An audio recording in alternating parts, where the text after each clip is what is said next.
আজকে বার্তা যাচ্ছে যে গণতন্ত্রের উত্তরণের জন্য প্রধান উপায় হচ্ছে একটি সুষ্ঠু অবাধ নির্বাচন। জনগণের আস্থা অর্জন করেই মানুষকে পাশে নিয়ে ভোটের অধিকারকে প্রতিষ্ঠিত করেই রাষ্ট্র ক্ষমতায় জাতীয় বিএনপি আসবে, এটাই আমাদের প্রত্যাশা। বাংলাদেশের জাতীয় জীবনের প্রত্যেকটি উল্লেখযোগ্য বিএনপির নাম কিন্তু স্মরণীয় হয়ে আছে। স্বাধীনতা যুদ্ধ যেই যুদ্ধের ঘোষক ছিলেন শহীদ রাষ্ট্রপতি জিয়াউর রহমান এবং এরশাদ বিরোধী আন্দোলনের দীর্ঘ 9 বছর স্বৈরাচারী এরশাদের বিরুদ্ধে আপোষের নেতৃত্ব দিয়েছিলেন দেশনেত্রী বেগম খালেদা জিয়া।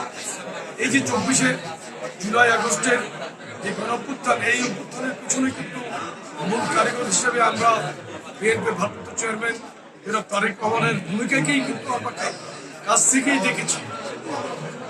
বিএনপি ধীরে ধীরে একটি সুশৃঙ্খল সংগঠনে এই যে পরিণত হচ্ছে, এর মূল কারিগর আমাদের প্রিয় সাংগঠনিক অভিভাবক জনাব তারেক রহমান। আজকে এত বড় একটি বর্ধিত সভা দীর্ঘ প্রায় 7 বছর পর বিএনপি করতে পারছে।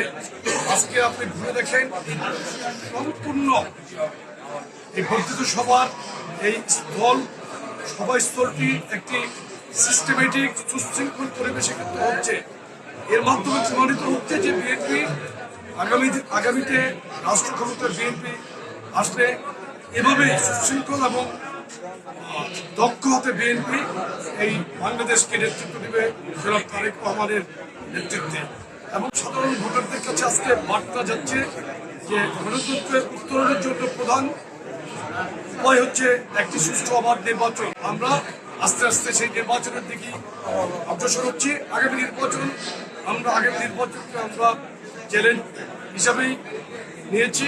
আমাদের প্রিয় অভিভাবক বলেছেন যে নির্বাচনে জয়লাভ করার অন্য কোনো পন্থা নেই, মানুষের কাছে যেতে হবে, মানুষের পাশে দাঁড়াতে হবে। জনগণের আস্থা অর্জন করেই মানুষকে পাশে নিয়ে ভোটের অধিকারকে প্রতিষ্ঠিত করেই রাষ্ট্র ক্ষমতায় জাতীয় বিএনপি আসবে, এটাই আমাদের প্রত্যাশা। এবং দলের মধ্যে কিন্তু ডেমোক্রেসি চূড়ান্ত পর্যায়ে কিন্তু এখন আছে। আজকের যেমন অধিবেশনে সাধারণ নেতা কর্মীরা কিন্তু বক্তব্য দেবেন, মাননীয় ভারপ্রাপ্ত চেয়ারম্যান সেগুলো শুনবেন। এবং আগামীতে সুষ্ঠু প্রত্যেকটি জেলাতেই আপনি দেখছেন সম্মেলনের মাধ্যমে কমিটি গঠন প্রক্রিয়া ইতিমধ্যে শুরু হয়েছে। আমরা সেই পথেই কিন্তু ধাবিত হব, এটাই আজকের এই প্রতিনিধি সভার বার্তা। আমি মনে করি নির্বাচনের যাত্রা কিন্তু আমরা অনেক আগে থেকেই শুরু করছি। যেমন তারেক রহমান আজকে নির্বাচনের উপর ওনার মূল্যবান বক্তব্য ইনশাল্লাহ রাখবেন।